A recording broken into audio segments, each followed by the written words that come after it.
Good evening. Tonight is our fourth week of Finding Hope, and next week will be the last episode of this year.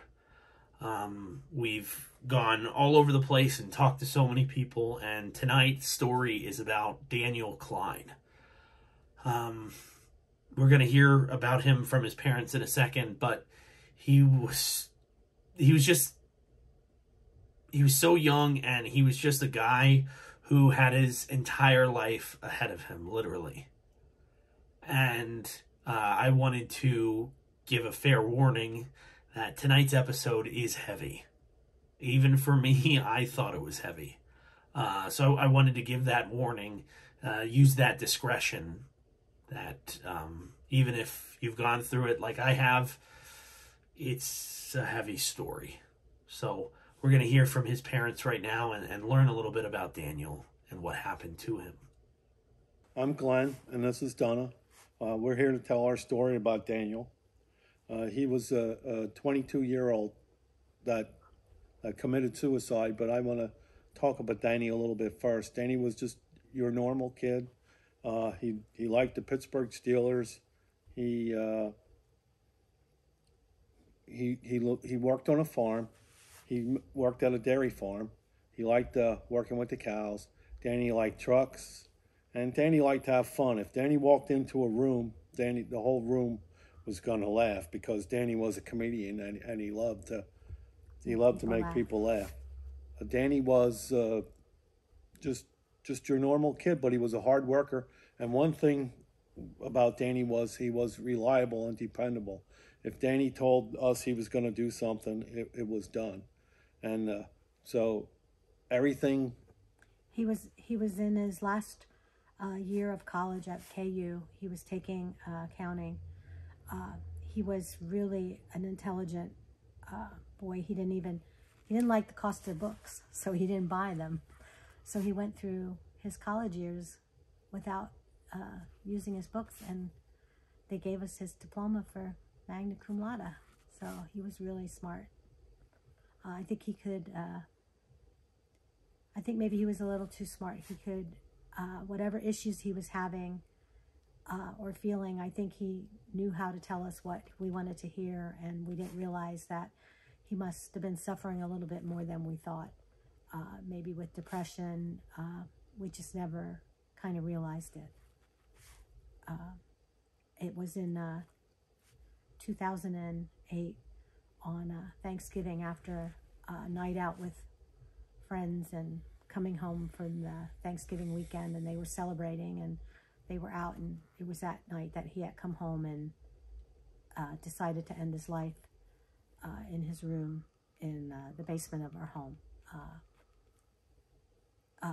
Out of the blue. We had never had any inklings or dealing with suicide, and it just hits you right in the face.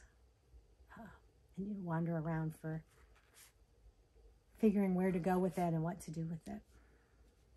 I talked to Danny about 10 minutes before he took his life. I talked to him. I asked him how he was doing. He said he was okay. I told him it was Thanksgiving was the next morning, and I said we'll pack away a lot of ham, and we'll have a good time, bud. I wish you a good night. And he said good night too. And about 10 minutes later, we heard a shot, and Danny ended his life. That's when things really changed. The guilt sets in almost immediately, the shame. All the baggage that he carried now was on us. You doubt yourself as parents. You doubt every decision you make. You try to look for an answer. There had to be an answer. I thought if I knew the reason why, if I could find a note or some explanation of what was bothering him and why he did it. So I searched everywhere. I searched all his books. I searched his computer. I searched everywhere to find a note, but there was no note, because Danny was always very impulsive, and that night he just decided that this was the time, and he acted on it. I'm sure when he came in heaven when he got there. I'm sure he probably asked, "What am I doing here? And how did I get here? What did I do? Yeah, what did I do?" What he said. But What did I do now? Yeah. What did I do now? And I think, yeah, he would say, "I'm sorry." But yeah, so we've had years of I think I remember the first couple of years just being glad to get through a day, and glad to get my teeth brushed at the end of the day was a good day. And then slowly things start to come back. We have 2 other children, and it just changes everything. It changes you. It changes us as parents. It changes their parents. I know, they say we changed, and yes, of course we did, and we will. And it's a shame for them to lose their parents because of an action that their brother did. So I know they've had issues too.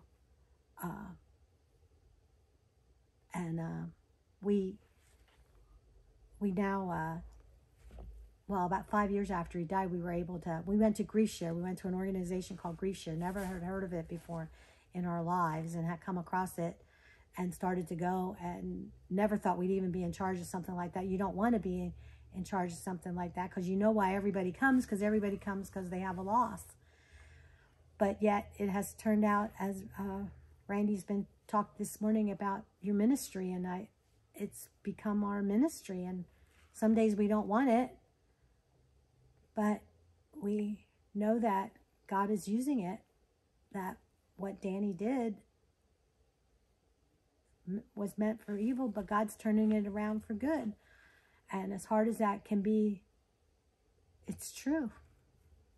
And one of the things that people don't realize is, now that Danny's gone at the age of 22, our part of our future's gone. Danny never really gave a thought to that, but we miss Danny. We didn't get to see Danny. We wonder many times what Danny would be like now. We wonder if Danny would have married, if Danny would have had children, if we would have grandkids now.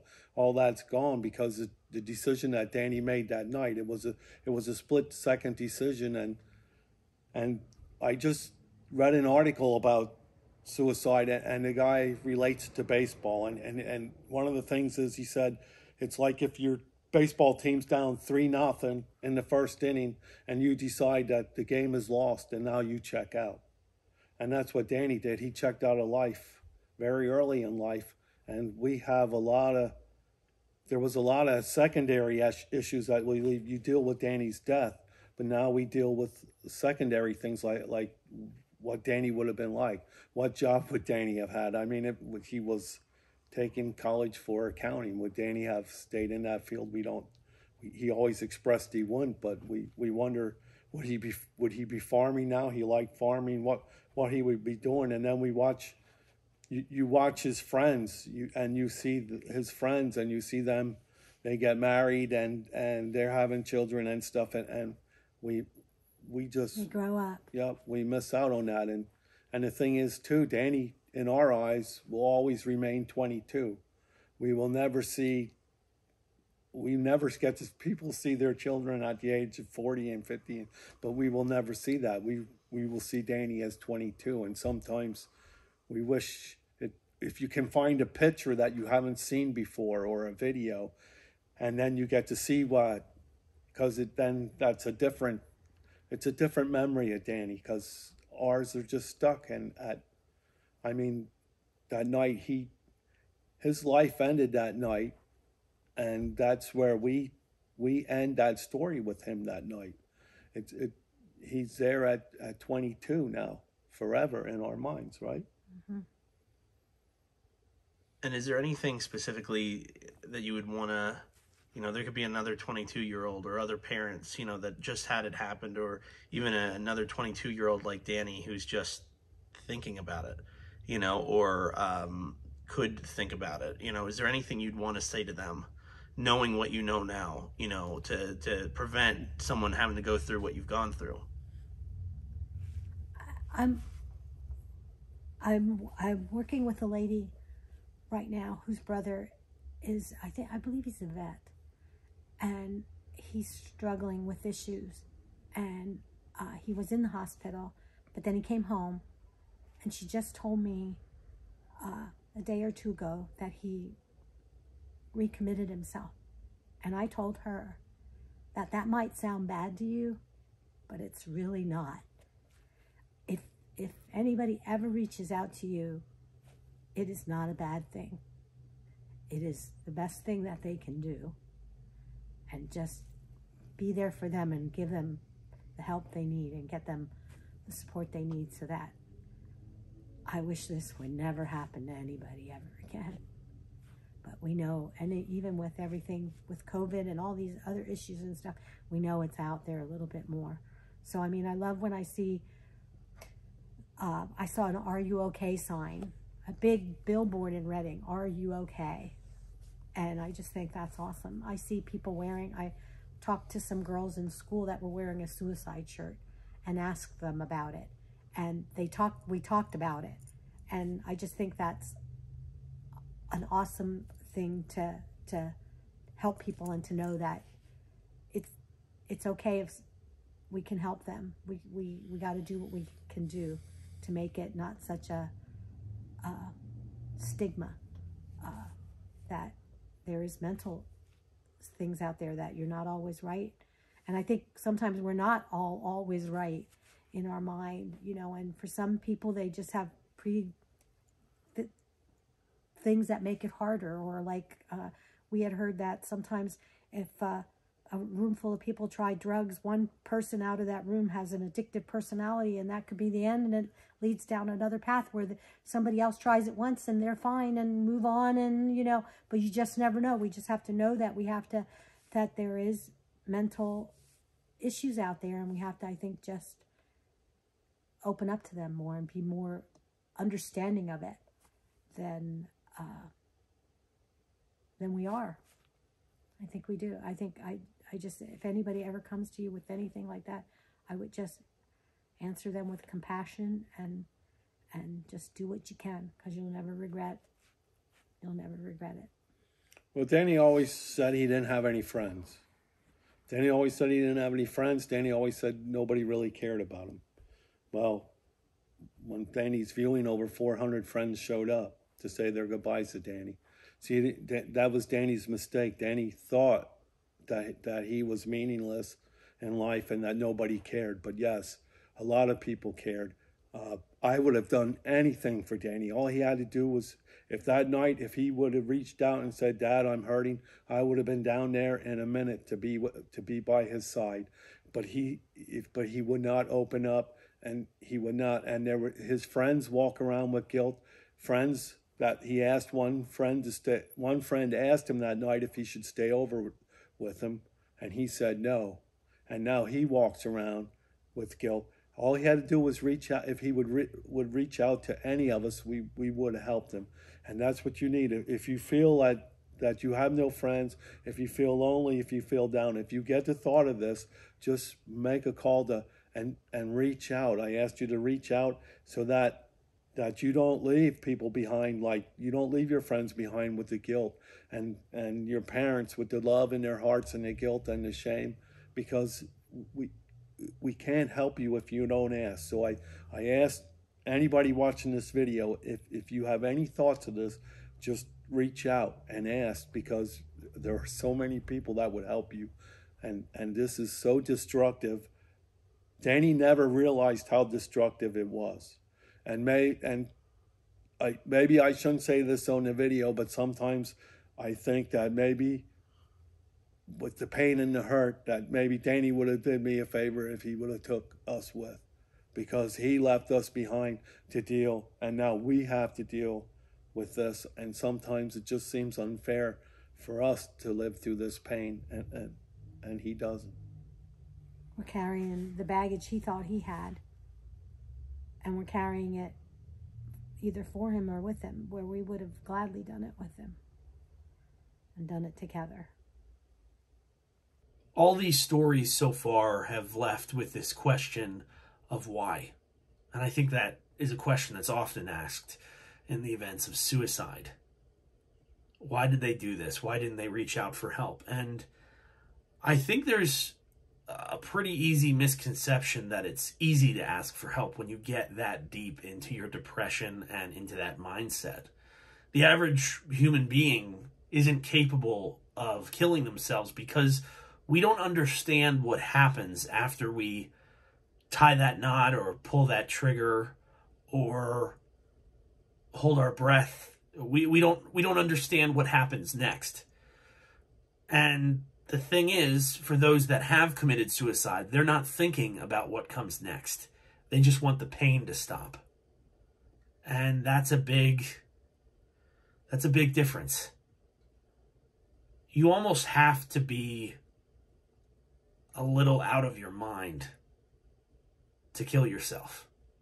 And I'm trying to say that respectfully, because I would not classify anyone that committed suicide as crazy. They're just going through something that's bigger than themselves. And I get that, and I respect that. And sometimes it's up to us to understand and change the stigma around what the world has taught us is bad. Being committed to, a mental institution, that's not bad. Because if someone's committed to a mental institution, they can't hurt themselves and they can't hurt others. Does that mean we lock people up for good? No, of course not. But there's just this stigma that suicide is such this brazen choice that people make to get attention or to push it in other people's faces, and it's just not true. These are people that are hurting, people that feel hopeless, and this is the only way that they think they can get out of the situation. That's tragic. That's heartbreaking to me. So when I got to sit down with Daniel's parents, it was 10 minutes. His dad had spoken to him, and 10 minutes later, a decision was made. And it was a decision that I'm sure he didn't even think about.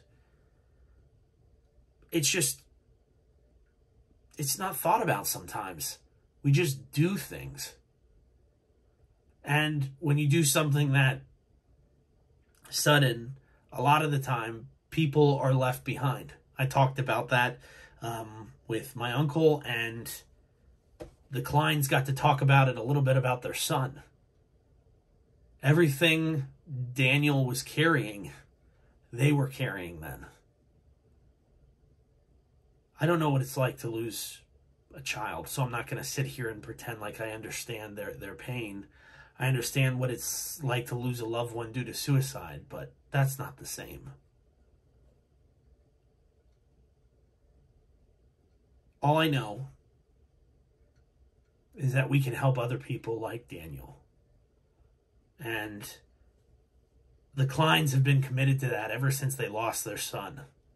They've been committed to helping mothers try to, not be alone on Mother's Day because their son, their child committed suicide. They can all be together and not feel so lonely on that day or hopeless themselves. And that is a way of handling your mental illness.